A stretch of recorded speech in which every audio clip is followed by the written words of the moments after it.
Yo, welcome back, y'all. I missed you guys. Listen, as a testimony to show how much I missed you guys, I showed up last week because I missed you guys that much. Definitely wasn't because I missed an email saying that JBox was canceled. It was because I just missed you guys that much. But man, let me tell you guys, I am so excited to be here today and to be able to bring a word for you guys. But real quick, who here went to camp last week? Who here was at camp? All right, cool. So it's a good little 50-50 split right here. Man, I would always love going to camps. I would always love going to different events, and it would always leave me so hyped and on fire for God. And for those of you that maybe haven't gone to a camp yet, there's always next time. But today, I wanted to make sure that we kept that hype going, that we kept that fire going, and to just do a little gauge, to just do a check and be like, hey, guys, how are we doing with the things that we were taught last week? And for those of you that didn't go, hey, how are we doing with our walk with Christ right now? See? But in order to do that, I need full crowd participation. I'm going to ask a question, and I'm going to bet that everyone's hand is going to go in the air. But because I just said that, there's going to be a couple of you guys that are going to be like, well, now I'm not going to raise my hand, which, whatever. But I'm going to ask a question, all right? Who here has ever made a goal and then not accomplished it because it's gotten too hard? Anyone?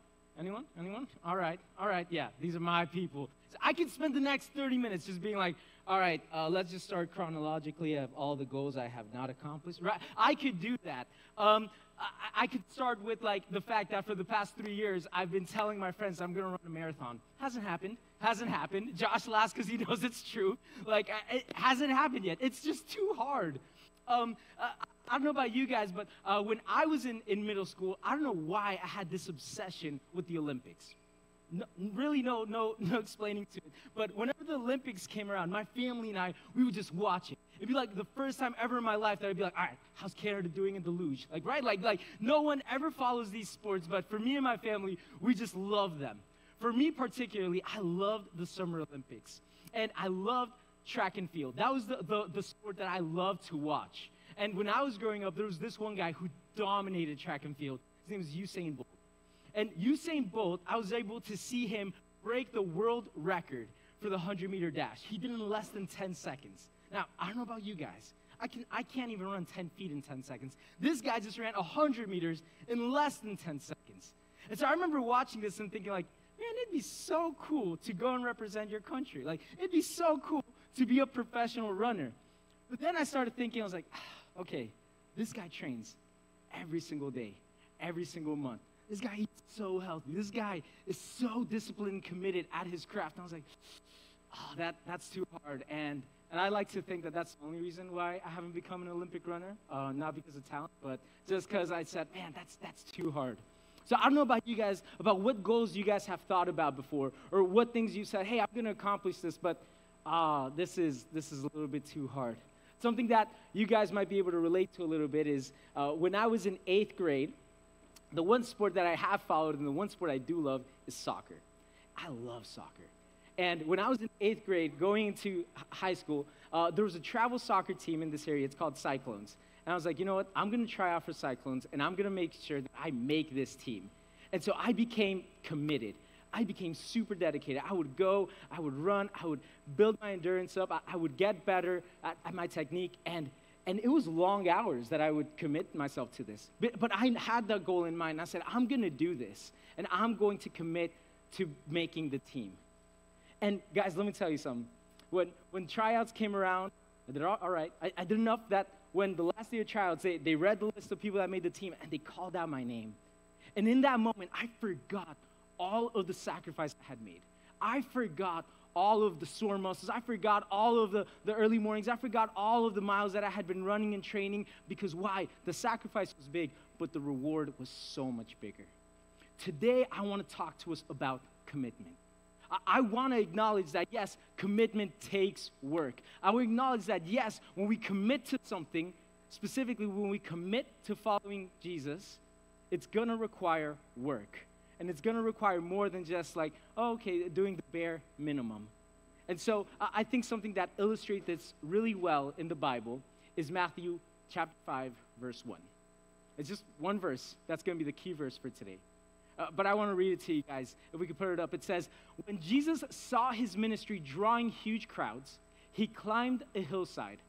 Those who were apprenticed to him, the committed, climbed with him. Arriving at a quiet place, he sat down and taught his climbing companions, and this is what he said. We're not going to go into the next part. What I want to focus on right here is that, get this picture in your head, all right? There's a large crowd. Jesus sees a large crowd in front of him. He's like, okay, I'm going to go up a hillside. And what does it say? Does it say the whole crowd followed him? No, it says only those who were following him, only the what? The committed. Only those that said, hey, I want to follow Jesus. It doesn't matter that they're going up a hillside. Now, I don't know how hard that is. I'm from Florida. We don't have hills here. Like, I would argue that the best hill we have here are like speed bumps, okay? So I can't gauge how hard climbing a hill is. But I can gauge this. Those guys didn't have any sneakers, right? They had like the Air Jerusalems on. Like, they had the Jesus sandals. It probably wasn't the easiest trek to go up. But regardless, something was asked of them. It wasn't just like, okay, sit here, I'm going to teach you. No. Instead, just like, okay, I'm going to go up. Something was asked. And what happened? Only the committed followed him. I want to ask today, when something is asked in your personal life, when your personal relationship with Jesus, when something is required of you, are you like the crowd that stays back, or are you like the committed that is willing to go up, that is willing to go through, okay, I recognize that something's being asked of me, and you know what, I'm going to commit, and because I'm committing, I'm willing to do even things I don't want to do, even the hard things. We've established that commitment takes effort. And I want to talk to you guys today about 2 points that I want to make about how we can remain committed, things that will help us remain committed. But before we do that, I want to go through a couple questions just to make sure that we're all on the same page. So put those questions up here, and let's discuss in our tag groups.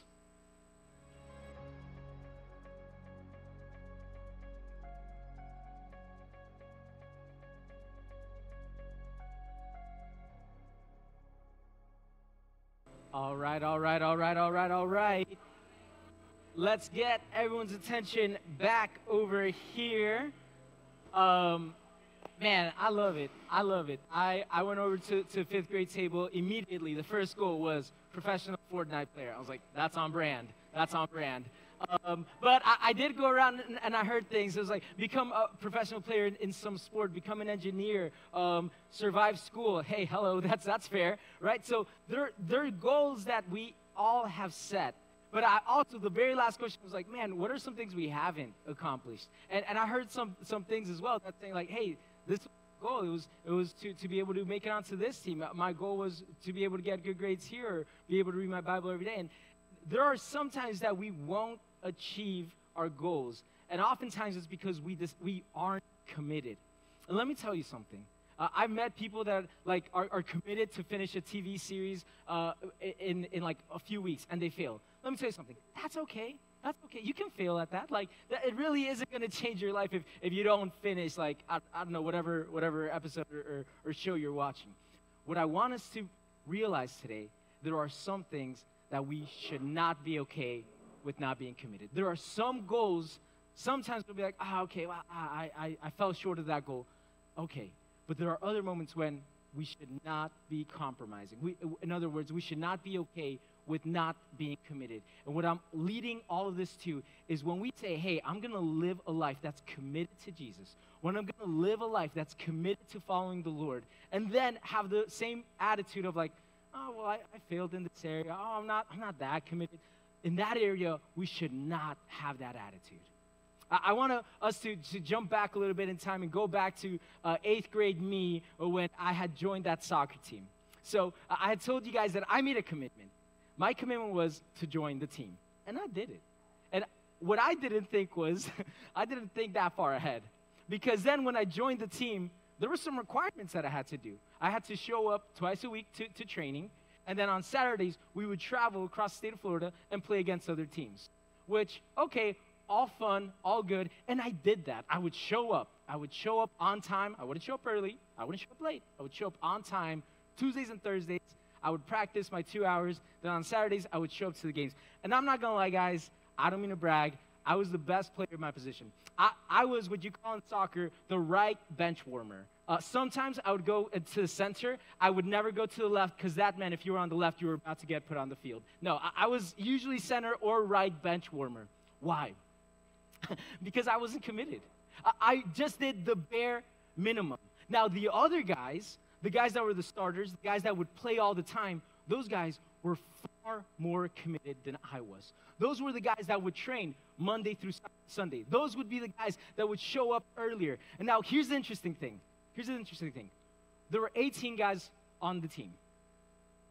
Only 11 people fully got the experience. We were on the same team, playing the same sport.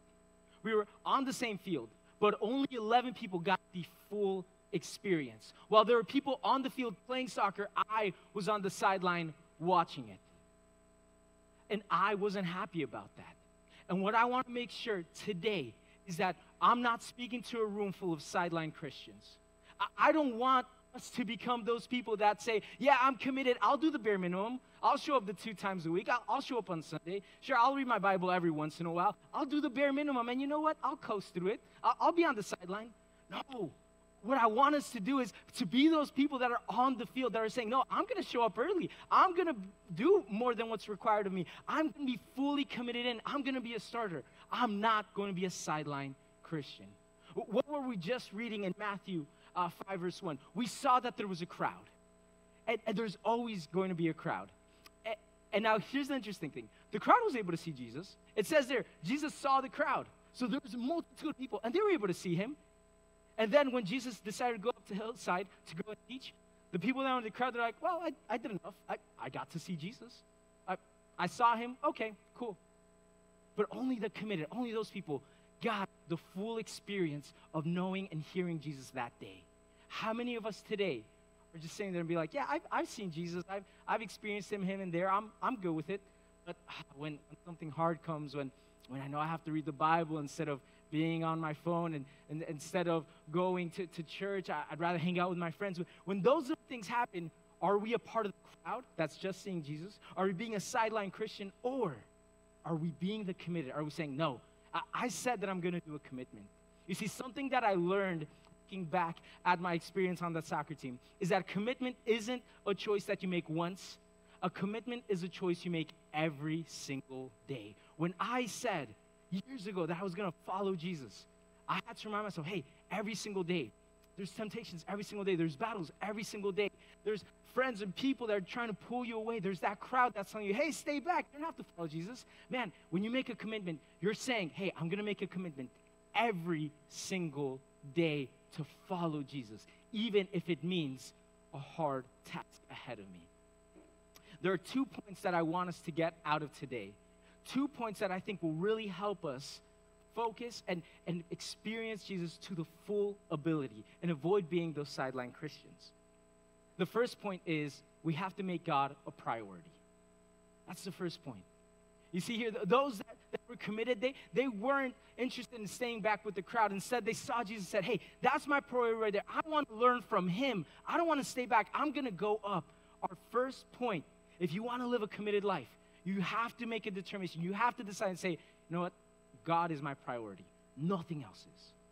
And then the second point is that we have to separate from the crowd. Friends, this I think is going to be the hardest point, specifically when you're in middle school. Because in middle school, it's so natural that we want to do what the crowd is doing. We want to be with the popular people. We want to fit in. That's something that people wrestle with. That's something I wrestled with huge in middle school. But what do we see here? What are we learning from Matthew? It says that those that separated from the crowd, those were the people that were able to fully experience Jesus. My friends, the crowd, the world, everyone around you, except for a select few, except for the committed, except for your friends that truly are following Christ, man, the crowd is just going to be and staying back and telling you, oh, it's okay. Hey, you read the Bible last week. You don't have to read it again. Hey, you're going to church again? Like, what are you doing over there? Like, those are the people that are going to be holding you back. So, friends, I encourage you, separate from the crowd and follow only those that are committed with you. I want to read one story from the Bible, and we're not going to read it verse by verse. I'm kind of going to paraphrase it, but I was reading it a couple weeks ago, and when I was preparing for this, I was reminded of it. And I think it's a perfect example of someone who said, you know what? God is a priority in my life, and I'm going to be different from everyone else. And there was a blessing that followed it. Now, before I read it, before I paraphrase it to you, I want to make something very clear. When I first read this story, I remember thinking like, oh, the blessing's so cool. Like, I want to get the blessing. I want to get this reward. I want to do all these things. But what I would be so quick to do is I would look at the blessing, but I wouldn't look at the effort that was made first. I think sometimes when we say, oh, I'm going to follow Jesus, is because like I'm just looking at it for what I can receive, rather than like, hey, I'm going to follow Jesus. I'm going to commit to him just because I know that that's what he deserves. And friends, if we can get this at an early age, that would be huge in your walk. It's to understand that we follow Jesus, not just to see like, hey, what can I get out of this, but because like Jesus deserves it. God deserves it. He gave everything for us. And our only response should just be, thank you, I love you.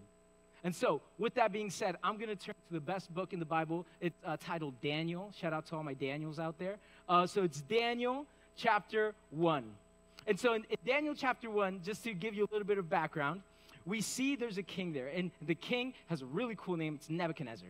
So Nebuchadnezzar goes and he conquers Israel. And Nebuchadnezzar then goes and tells his people, hey, go out there and get all of the smart, the best birds, like the top of the class, most athletic, the best of all the young men, and we're going to train them for 3 years. And when we train them for 3 years, afterwards, they're going to serve me at the royal palace. And so something I love, and we can put this verse up, it's one of my favorite verses in Daniel. It says, but Daniel was determined not to defile himself. How was he defiling himself? The king said, those that are in this service, those men that I have selected, they're required to eat this food and drink this wine.